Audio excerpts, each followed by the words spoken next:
Bonjour à tous chers mortels, c'est Dragman. Enfin je reprends vraiment les vidéos, donc j'avais fait l'annonce, hier il y a eu le petit live. Oui, je présente avril, mais vous inquiétez pas, je vais essayer d'en faire 2 par semaine pour rattraper le plus vite possible. Pour le but revenir là où on en est actuellement, à savoir en mai, là le 22 mai actuellement à l'heure où je tourne la vidéo.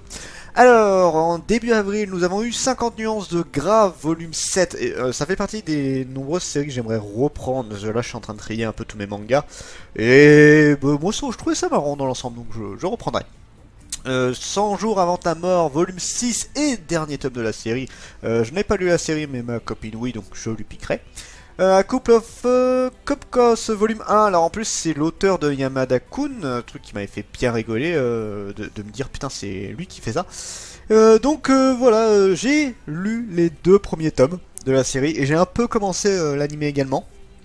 Salut, moi c'est Erika Amano, 16 ans, fille d'un mania de la télé et star des réseaux sociaux, hashtag abonne-toi. Lui c'est Nagi Umino, lycéen, modèle et fils aîné d'un couple de petits restaurants d'anciens racailles, hashtag malaise. J'aime pas ce genre de truc, hashtag là. On vient d'univers très différents et pourtant on a un point en commun, lui et moi avons été échangés à la naissance, un peu comme 2 œufs, 2 coucous couvés dans un nid qui n'est pas le même finalement. Et nous garder nos 2 familles soudées, nos parents biologiques et adoptifs ont carrément décidé de nous fiancer, hashtag au secours. Sauf que ça sera sans moi et sans Nagi dont le cœur semble de toute façon déjà ailleurs, hashtag on choisit vraiment pas sa famille. Il faut arrêter avec les hashtags, c'est naze là pour le coup. Donc voilà, série que j'ai plutôt bien aimé, ça reste très classique, mais ça reste rigolo, c'est pas prise de tête. J'en avais vu là, c'était sur Twitter qui disait, c'était par rapport au début de l'anime, ouais, c'est pas crédible et tout. Est-ce qu'un manga a forcément besoin d'être crédible pour que ce soit sympa? Là on est dans un style en plus assez particulier de débilité, genre à la Nisekoi, les trucs du genre, où la logique des choses, c'est pas vraiment le point fort de ce genre de manga là. Le but c'est que ce soit drôle en général.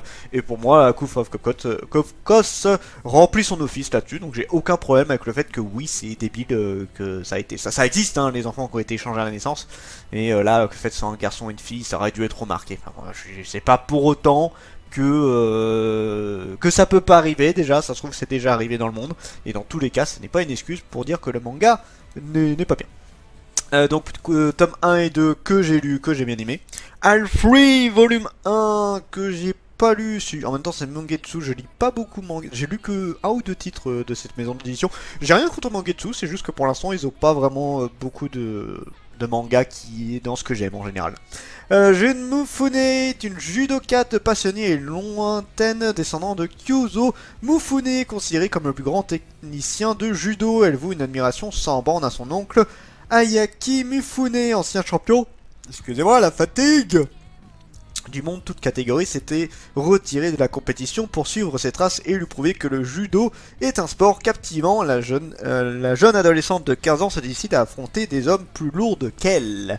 En même temps, le judo et pas mal d'autres arts martiaux de ce style-là, on se sert souvent de la force et du poids de l'adversaire. Donc c'est pas vraiment un problème si tu t'y connais bien là-dedans. C'est pas mon cas, mais bon. Et série terminée en 2 tomes. J'ai pas vu du tout et très peu de chances que je regarde. Aohashi volume 8, je n'ai pas vu non plus. Aohashi Pack découverte volume 1 et 2, c'est du foot. Je regarderai pas de toute façon. Ashidaka The Hero volume 4, alors c'est un manga de Glénat qui est passé totalement inaperçu, parce que j'en ai même pas entendu parler. Donc voilà, je suis tombé dessus certainement dans les sorties, mais vous voyez, ça m'a pas marqué. Et j'ai pas souvenir que quelqu'un en ait parlé. Blue Lock volume 7, pas vu non plus, c'est du foot je suppose. Je suis pas sûr du tout, ça me parle pas du tout. Shishuran volume 7, pas lu. Criminel fiançailles volume 2, pas vu également. Cruella, période noire, blanche et rouge, donc visiblement c'est le début de Cruella avant qu'elle devienne ce qu'elle est, et c'est terminé en un seul tome. Alors, elle n'est pas née Cruella, talentueuse, innovante et ambitieuse. Estella rêvait de devenir styliste de mode, mais le monde en avait décidé autrement. La vie d'escroc est loin d'être glamour. Mais dans le Londres des années 70, au carrefour de la mode, Estella, l'arnaqueuse, s'imagine devenir styliste. Elle sait qu'elle pourrait mettre le monde à ses pieds avec ses créations, si seulement on avait les moyens et de ses ambitions. Suivez le quotidien d'Estella dans la rue avec ses acolytes de crime, Horace et Jasper, avant que la tornade Cruella d'enfer ne fasse surface et ravage tout sur son passage. Une histoire inédite et complémentaire du film Cruella de Disney. Je pense pas que je le lirai, mais ça peut être intéressant. Crush of Lifetime volume 3, donc c'est les trucs webtoon, ça je ne regarde pas spécialement, j'en ai toujours pas lu. Excusez-moi là, ça a été des semaines atrocement dures avec les déménagements et tout, j'ai toujours pas fini, donc si je baille souvent, excusez-moi. Sinon je ne vais faire qu'une seule vidéo aujourd'hui, il faut que je me repose après. Donc Veritoon, donc j'ai pas lu encore de webtoon. Il y en a un qui me tente, donc je verrai. Dessert 9 volume 2, pas lu, mais je trouve ça très joli la couverture et tout. Dimensional Mercenary volume 1, bah justement c'est un des rares webtoons qui m'intéresse un peu. Mais bon, en fait à chaque fois que je regarde les dessins et la façon de comment c'est mis, j'ai beaucoup de mal avec les mangas webtoon, donc c'est un peu particulier. Malgré son diplôme en poche, impossible pour Shuro de décrocher un boulot. Il sombre peu à peu dans la misère et tombe un beau jour sur un mystérieux site d'offres d'emploi. Croyant d'abord à une arnaque, il finit par soumettre sa candidature. Après tout, il est prêt à vendre son âme pour un job, mais il ne s'attendait sûrement pas à être mercenaire dans une autre dimension. Voilà, c'est un des rares qui vraiment m'intéresse. Oui, il y en a, ils vont me dire, il y a solo ce leveling qu'il faut voir. Peut-être plus tard, mais franchement, actuellement, il m'intéresse pas du tout. Donc on verra à l'occasion. Enfant des abysses, c'est H2T. H2T, franchement, il y a très peu de titres. J'ai regardé. Je suis vraiment désolé, je suis claqué. J'ai regardé 5-6 séries de H2T et à chaque fois j'aime pas leur série. Je sais pas, c'est une des rares maisons d'édition où je peux pas blairer ce qui sort. Alors, comme chaque année, un rituel sacrificiel est mené par les habitants d'Anda pour obtenir la bénédiction des dieux contre les dangers qui rôdent et menacent gravement la sécurité des hommes. Kineke, une jeune orpheline élevée avec son petit frère, est envoyée comme tribut au sanctuaire des Brioche, les êtres omnipotents vénérés par les humains pour donner sa vie en échange de la protection de son peuple, et ce malgré son jeune âge. Mais Vora, l'une des divinités, arrache Kineke des griffes de son destin funeste et l'accueille au sein du domaine sacré pour en faire une demi-déesse hybride. D'accord, pourquoi pas. Peut-être que je tenterai celui-là, à la limite, ce sera peut-être le seul manga de H2T que j'aimerais, on verra. Ghost Girl que j'ai acheté, que j'ai lu, qui est très très bien au passage.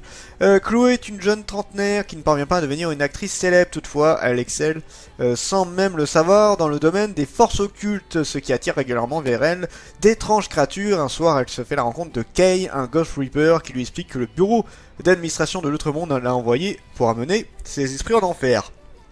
Et c'est l'auteur de Rosaria Vampire. Si je dis pas de bêtises, c'est ça, Rosaria, voilà. Ghost Girl, c'est sa dernière série, et il a fait Rosaria Vampire, saison 1 et 2, séries qui sont vraiment très très cool, et du coup, bah, j'ai attaqué Ghost Girl, et c'est pas du tout le même style, mais c'est très bien, c'est très très bien. GTO Paradise Lost, volume 15, ça c'est pareil, ça fait partie des nombreuses séries qu'il faut que je rattrape. C'est une série exceptionnelle, et que j'ai hâte qu'on sache pourquoi Onizuka est en prison, on sait toujours pas. Hello, hello, volume 1. Donc là, c'est mon libraire qui me l'a prêté parce que c'est un one shot, il y avait peu de chances que je le lise ou que je l'achète. Donc bah, du coup, ça m'a fait tester. Quel sens donner à sa propre vie lorsque le temps vous met au défi chaque semaine? Je suis désolé, j'en peux plus de tout recommencer à zéro. Haruyoshi, un jeune lycéen, et Yuki, une jeune fille étrange, se rencontrent chaque mardi comme si c'était la première fois. Ensemble, ils rient, ils pleurent et se disputent, accumulent les souvenirs et les promesses éphémères car ils sont enfermés dans une boucle temporelle. Yuki cache en réalité un triste secret et va devoir compter sur Haru afin de donner un sens à son existence. Série qui était très sympa mais malheureusement beaucoup trop courte et c'est ça que je trouve très dommage. Donc voilà, mais je ne l'ai pas acheté, on me l'a prêté. Inomaru Sumo, volume 5, jamais lu, peu de chance que je le lise. I'm Standing on a Million Live, volume 5, j'ai lu, j'ai tout rattrapé d'ailleurs pour la série. Et d'ailleurs, le prochain tome, on dépasse l'animé, donc j'ai très hâte de voir ça. Jojo Bizarre Aventure, saison 8, Jojo Lion, j'ai pas lu, je sais même pas si je lirai un jour les Jojo, peut-être histoire d'eux, mais J'arrive pas à me motiver là-dessus. Kaiju numéro 8, volume 4, c'est une série qui avait été vachement mise en avant et maintenant il n'y a plus rien. Franchement, la série tombe dans l'oubli. Kaijin volume 5, ça j'ai pas lu, je crois que c'est tiré de Ken le Survivant, si je dis pas de bêtises. Ken Fist of the Blue Sky volume 3, pareil, alors c'est une réédition en plus. Le fil du destin, volume 8 et 9, et j'aime bien y mettre une couverture du tome 7, d'accord. C'est peut-être une édition double, je sais pas. C'est une édition double, visiblement, vu le truc. Un peu bizarre, mais bon. Lavender Arrest, volume 12. Pas vu. Ça, j'ai pas vu du tout, je pense pas que je le regarderai un jour. Qu'est-ce qui cloche avec la secrétaire Kim, volume 4, pareil, du webtoon. Sakamoto Day, bah tiens, c'est ça, hier, quand j'ai fait le live, je cherchais, il y a Shangri-La Frontière et un autre manga que je cherchais, que Glénat a vachement mis en avant, et c'était Sakamoto Day. Shangri-La Frontière que je trouve sympa, mais qui ne méritait pas autant de pubs, faut pas déconner, et Sakamoto Day, qui a eu, pareil, énormément de pubs, et même Délire, c'est un manga qui est sympa, mais qui mérite pas autant de pubs, à mon goût, hein, bien sûr, vous avez le droit d'aimer la série. Saotome volume 7, j'ai totalement abandonné la série, il y a peu de chances que je la rattaque un de ces quatre. Shigaime volume 2, moi j'aime bien, j'avance tranquillement. Tiens, c'est une des rares séries que j'ai chez Mangetsu d'ailleurs, une série qui est plutôt cool, que j'avance bien dessus. The Quintessentiel, Quintuplesse, donc là c'est l'édition couleur, donc ah oui, j'ai pas lu Sakamoto Day, je vais vous lire Sakamoto Day, et The Quintessentiel, Quintuplesse, volume 14 et dernier tome. Bah ça, de toute façon, je pense que ma copine les aura, donc je lui piquerai. Sakamoto Day, j'ai pas fait le résumé, donc je le lis. Taro Sakamoto est un assassin légendaire, le meilleur d'entre tous, craint par tous les gangsters, adulé par ses pairs, mais un beau jour, il tombe amoureux, s'en suivre, retraite, mariage, paternité et prise de poids. Sakamoto est aujourd'hui le patron d'une petite épicerie de quartier et coule des jours heureux avec sa famille, mais lorsque son passé le rattrape sous le trait de Shin, un assassin télépathe, Sakamoto reprend du service et malgré son apparence, il est toujours aussi charismatique lorsqu'il passe à l'action. C'est un manga qui est sympa, mais ça s'arrête là. Une touche de bleu, ça j'ai pas lu. Peut-être à l'occasion. Vampire Tori, je sais pas si je le lirai. C'est Emma Toyama, il y a beaucoup de... Cette autrice a énormément de séries, j'avais bien aimé les séries qu'elle a fait. Mais c'est vrai que c'est une des rares que j'ai pas lu pour l'instant. Why Nobody Remember My World, ça j'avais lu le début, il faut que je rattrape. Shildon, coffret intégral, alors en fait j'ai le premier tome, il me faudrait le deuxième. Mais je vais pas prendre le coffret, mais il me faudrait au moins le deuxième tome, qui est une série qui était pas mal du tout. Danganronpa Ultra Despair Girl, volume 2. J'ai pas lu, en même temps j'avais lu juste la série, la première série qui est en 4 tomes, qui est tirée d'un jeu vidéo, si je dis pas de bêtises, jeu vidéo ou anime, je ne sais plus. Et moi j'ai pas le même truc par rapport à tout ça, donc j'ai découvert. Double du Lézard Noir, je n'ai pas vu. Fairy Tail édition Hachette, donc gros volume. Moi j'ai déjà les Fairy Tail de base, donc je ne les achèterai pas. Intraitable volume 4, rue de l'Échiquier. D'accord, je connais pas cette maison d'édition. Je ne suis pas un homme, la déchéance d'un homme, et c'est IMHO. Je connais pas du tout cette maison d'édition. Comment Yozo, 6 ans et conquérant alors qu'il entre dans l'âge adulte, a-t-il pu devenir, moins de 10 ans plus tard, cet homme décharné, malade et totalement passif qu'on le sent osciller au bord du gouffre à deux doigts d'y basculer. L'auteur nous raconte l'histoire d'un jeune homme riche et beau, à qui tout semblait sourire, mais qui en vérité ne savait rien faire d'autre qu'interpréter les rôles que les autres attendaient de lui comme une marionnette pour mieux masquer le vide abyssal tapis à l'intérieur de lui-même. D'accord, pourquoi pas. Jujutsu Kaisen, volume 14, ça, vous savez mon avis là-dessus. La Peste, volume 4 et dernier tome de la série. Je sais pas ce que ça vaut, j'ai une amie qui les a achetés, enfin, on lui a offert les 2 premiers tomes, donc j'en profiterai peut-être pour lui payer. Le Fossoyeur, volume 4, j'ai pas vu non plus. Le carnet d'apothicaire volume 8, j'ai continué la série, je vous la conseille énormément, elle vaut vraiment le coup, il n'y a pas de souci. Les mystères hasards de l'hiver et autres histoires, volume 1. C'est un seul tome d'ailleurs. Pour public averti, un petit peu de nudité, recueil de 10 histoires courtes de Takito Morizumi, mêlant horreur, mystère, fantastique et romance. D'accord, il y a peu de chances que je le prenne. My Hero Academia, volume 32, je sais pas quand est-ce que j'attaquerai My Hero Academia R, je sais pas du tout ce que c'est par rapport à ça. My Hero Academia Smash, volume 2, My Hero Academia édition collector, mais dis donc, ils se font plaisir sur tout ça. Nina du Royaume aux Étoiles, volume 2, d'ailleurs j'ai acheté les 2 tomes il y a pas longtemps, je vous dirai ce que j'en pense. Pilou, l'apprenti gigolo, tiens j'ai pas mis ça, j'ai pas... Alors, l'apprenti gigolo qui est en... Bah, ça a l'air... C'est un... Non, c'est un one-shot. C'est pas précisé, d'accord.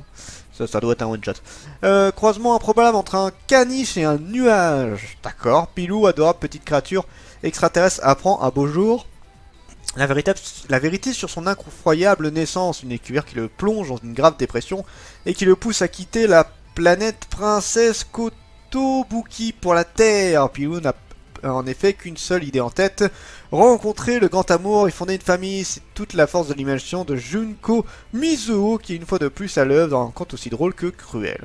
Je connais pas du tout cet auteur, mais pourquoi pas.